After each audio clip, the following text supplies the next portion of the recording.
पहले जानना चाहते हैं किसी कार्य को, उसके पीछे व्यवहार करते हैं, वैसा ज्ञान के अनुसार व्यवहार किया जाता है। पहले ज्ञान होना चाहिए, क्रिया और प्रकाश दोनों साथ साथ रहते हैं। पहले ज्ञान होना चाहिए। प्रकाश में किसान जो गन्ने को खुदाई करेगा वो कब करेगा? जब सूर्य का प्रकाश हो, गन्ना और घास का भेद पता लगे कि ये गन्ना है और ये घास है। तो विजातीय वस्तु घास को किसान निकालता है, गन्ने की रक्षा करता है।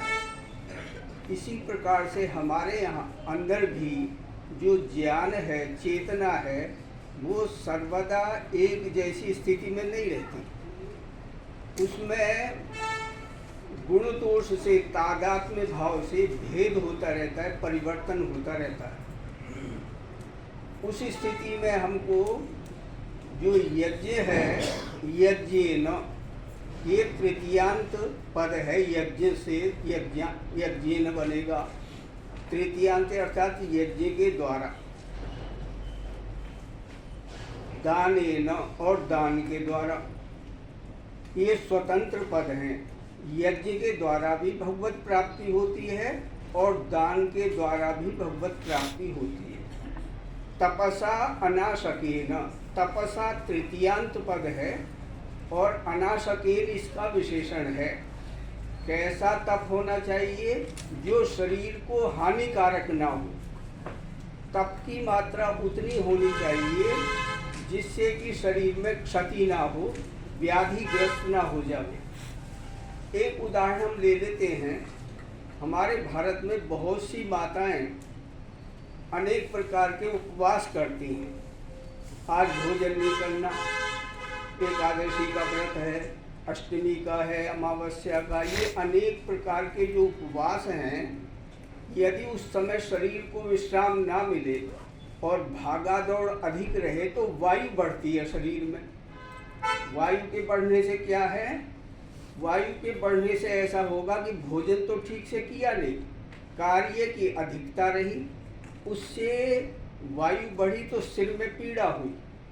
सिर में पीड़ा है, हृदय की धड़कन का बढ़ जाना है, निर्बलता है, चक्कर का आना है, ये रोग हो जाते हैं। तो तपसा अनाशकेन का यहाँ पर ऐसा तप होना चाहिए जो शरीर के लिए घातक ना हो, हानिकारक ना हो। तो यहाँ भी तप है। तपो वै द्वंद्व सहनम, द्वंद्वों का सहना तप कहलाता है। सर्दी, गर्मी, मान अपमान आदि जो ये द्वंद्व हैं, एक दूसरे के विरोधी तत्व हैं, उनको सहन करना, तितिक्षा बनाए रखना, वो द्वंद्वों का सहना तप कहलाता है। हमारे व्यवहार में भी आज एक पुत्र ने ऐसा कह दिया, दूसरे ने, पड़ोसी ने ऐसा कहा था, ये सब बातें रहती हैं क्योंकि मन का स्वभाव है निरंतर गतिशील होना। मन परिवर्तनशील है, वो कभी भी स्थिर नहीं रहता। जो वस्तु स्थिर नहीं रहती, परिवर्तनशील है, वो एक क्षण के लिए भी स्थिर नहीं रहती, निरंतर बदलता रहता है। अब क्रोध का विकार आ गया, पीछे काम का विकार आया, दूसरे समय में लोभ आ गया। ऐसे विकार निरंतर बने रहते हैं। आपने देखा होगा जब आप भजन करते हैं, भजन से तात्पर्य कीर्तन, स्वाध्याय और मंत्र जप, संध्या वंदन, ये सब जब क्रियाएं आप करने के लिए बैठते हैं तो आपने देखा होगा बैठते ही अनेक प्रकार की विचार तरंगें आती हैं। आ रही हैं कि नहीं? क्यों आ रही हैं? क्योंकि दूसरे समय में आप कार्य करते रहते हैं, अवसर नहीं मिलता उनको उठने का। जो विचार तरंगें हैं संस्कार रूप में, वो उनको उठने का अवसर मिलता है जब आप शांति का बैठना चाहते हैं तब।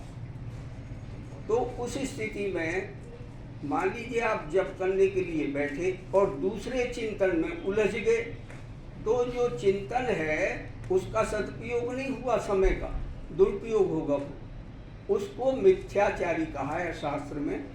मिथ्याचारी का अर्थ ये है कि भजन करने के लिए बैठे और दूसरे अनेक प्रकार के चिंतन में उलझ गए।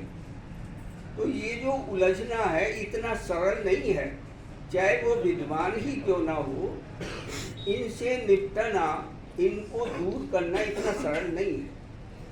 तो उसको सीधे हम चाहें कि बिना कोई साधना किए, बिना कोई तपस्या किए, यज्ञ किए बिना हम उस चिंतन की धारा को, मलिन चिंतन को तुरंत काट देंगे, ऐसा संभव नहीं होता। तो उसी के लिए यज्ञ है।